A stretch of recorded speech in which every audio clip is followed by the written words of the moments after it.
All right, let's just jump right in. Welcome to this Tactical Explainer. Today, we're setting the stage to completely demystify those heavily tested AWS services you're absolutely going to face on the SysOps Administrator Associate exam, specifically the SOA-C03. If you're gearing up for this certification, you already know the stakes are high. And man, those scenarios are incredibly detailed. So we aren't just going to sit here and read off facts. No way. We're going to build a solid tactical playbook out of the core foundational services. Here's the game plan. First, securing the core with IAM.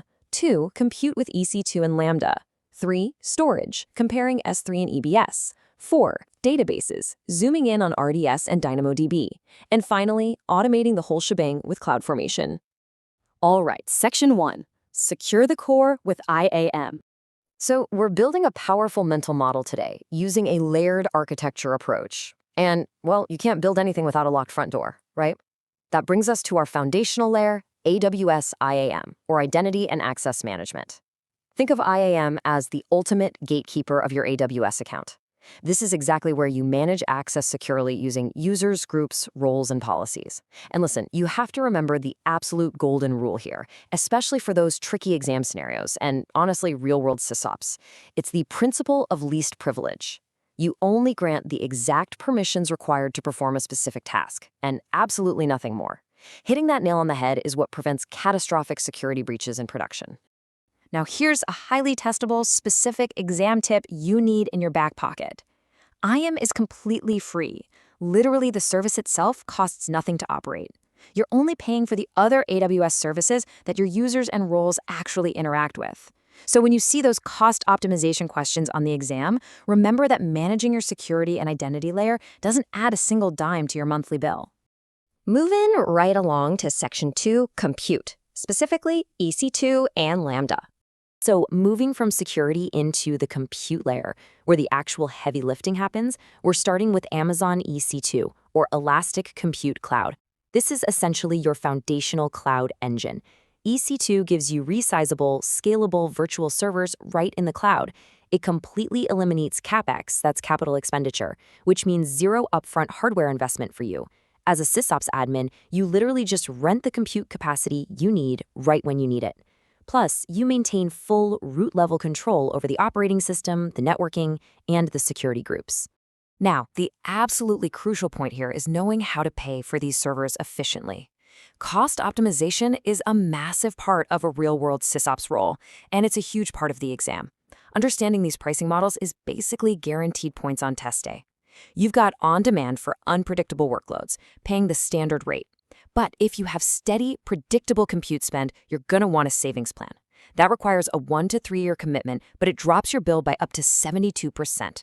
And if your workload is fault-tolerant, like say a batch processing job that can handle being interrupted, you absolutely want to use Spot instances. Spot gives you massive discounts, up to 90% off. Just keep in mind, AWS can pull the plug on your server with just a 2-minute warning. This naturally brings up the big compute debate, EC2 versus Lambda. You're going to use EC2 when you need custom operating system access and have long-running, constant processes. But what if you want zero server management, absolutely no OS patching, and pay-per-millisecond billing? Well, then you pivot to AWS Lambda. Lambda is totally built for event-driven architectures. You just upload your code, and AWS handles all the underlying infrastructure and scaling for you. It's like magic. So let me ask you a scenario question, exactly like something you'd see on the exam. What if your code needs to respond to events, let's say a file being dropped into a storage bucket, but your team requires zero operational overhead? You don't want to manage servers at all. The answer here is unequivocally Lambda. It is the go-to engine for microservices and backend APIs when developer velocity is your absolute top priority. Okay, let's hit section 3, storage. S3 versus EBS. Now that we've got our security and compute power dialed in, we need to know how we actually persist and store our data in the cloud securely. Enter Amazon S3, the simple storage service. This is your highly durable, highly scalable object storage. And honestly, S3 is practically unlimited.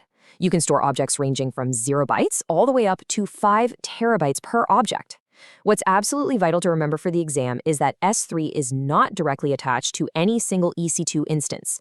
It's accessed over the internet using APIs, which makes it the perfect resilient home for backups, hosting static websites, and acting as the foundation for massive data lakes. Now let's contrast S3 with Amazon EBS, or Elastic Block Store. Watch out, because this comparison is a classic exam trap. S3 is object storage, and it exists at the region level. EBS, on the other hand, is block storage. EBS behaves exactly like a traditional hard disk plugged into a computer. That means it must be attached to a single EC2 instance, and, this is key, it is locked to a single availability zone. If your instance is in AZA, your EBS volume absolutely must also be in AZA. Okay, I'm going to give you a direct cheat code to memorize for test day. If a scenario asks for a root operating system drive, low latency block storage, or a database file system, immediately think EBS. If the scenario asks for durable backups, media file storage, or data lakes where multiple systems need to pull the data via HTTP, think S3. Seriously, lock that association in your mind because it's going to save you precious time on the clock. Moving into Section 4, Databases, featuring RDS and DynamoDB. Databases are a notoriously heavy domain on the SysOps exam, and picking the wrong one will absolutely tank a scenario question. Consider this classic setup. What if your application requires single-digit millisecond latency at literally any scale? We're talking gaming leaderboards, real-time IoT data processing, or high-speed financial tech. A traditional relational database is really going to struggle to scale horizontally to meet that kind of demand seamlessly. The answer to that scenario is Amazon DynamoDB. This is AWS's flagship serverless NoSQL database. That word is key here, serverless. It's a key value and document database that delivers ultra-scalable, low-latency performance without you ever having to provision a single server. You literally just create a table and let it auto-scale. And hey, if you need even faster microsecond response times, you can just slap DAX, that's the DynamoDB accelerator, in front of it to cache your reads. But you can't use DynamoDB for everything, right? So you need to know how to contrast it with the other heavy hitters. Here's a quick side-by-side. RDS is your managed relational database. Think traditional apps, ERPs, and SQL Server workloads where you need multi-AZ synchronous replication for standard high availability. DynamoDB, as we said, is your serverless NoSQL option for massive scale. And then there's Amazon Aurora. Aurora is AWS's proprietary high-performance cloud-native relational database that's compatible with MySQL and Postgres. The huge exam differentiator for Aurora, it's that self-healing storage that automatically replicates 6 copies of your data across 3 availability zones. No way you want to forget that one. So, the crucial takeaway here is instant recognition when you're reading one of those paragraph-long questions. If you see keywords like traditional, joins, or relational, your brain should jump straight to RDS or Aurora. But if you see flexible schema, serverless, key value, or massive horizontal scale, lock right onto DynamoDB.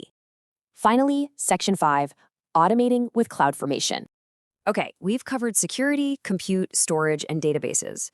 But instead of clicking around the AWS console manually like a novice, we automate deployments. We do that using AWS CloudFormation. CloudFormation is the ultimate tool for provisioning infrastructure as code. You describe all the AWS resources you want, your VPCs, your EC2 instances, your IAM roles, using JSON or YAML templates. AWS takes that template, figures out all the dependencies, and spins up the environment exactly as you designed it in a highly repeatable and fully automated way. There are a few key CloudFormation features they absolutely love to test on the exam. Because your infrastructure is code, you can put it in version control just like software. If someone goes into the console and manually changes a security group rule, a really cool feature called drift detection will actually alert you that your deployed infrastructure no longer matches your template. And if you need to deploy that exact same baseline architecture across dozens of different AWS accounts or regions, you'd use CloudFormation stack sets. Oh, and just like IAM, the CloudFormation service itself is completely free. You only pay for the EC2 instances and databases it actually spins up for you. And this perfectly ties our entire layered architecture playbook together. Just watch how this stacks up. We secure access with IAM, we process data with EC2 compute, we attach high-speed EBS volumes for the operating system, we manage our relational data state with RDS, and we deploy and manage the entire life cycle of the stack automatically using CloudFormation. Seriously, understanding all these foundational services integrate is the ultimate key to passing the SysOps exam. So we've built the playbook and defined the most critical exam topics. You now know the individual tools in the AWS tool belt. But here is my challenge to you. Can you architect them together under pressure when a scenario question throws 3 different constraints at you at once? Take these insights, review the key contrasts, apply this mental model to your practice tests, and you are absolutely going to dominate test day. Good luck out there and keep building.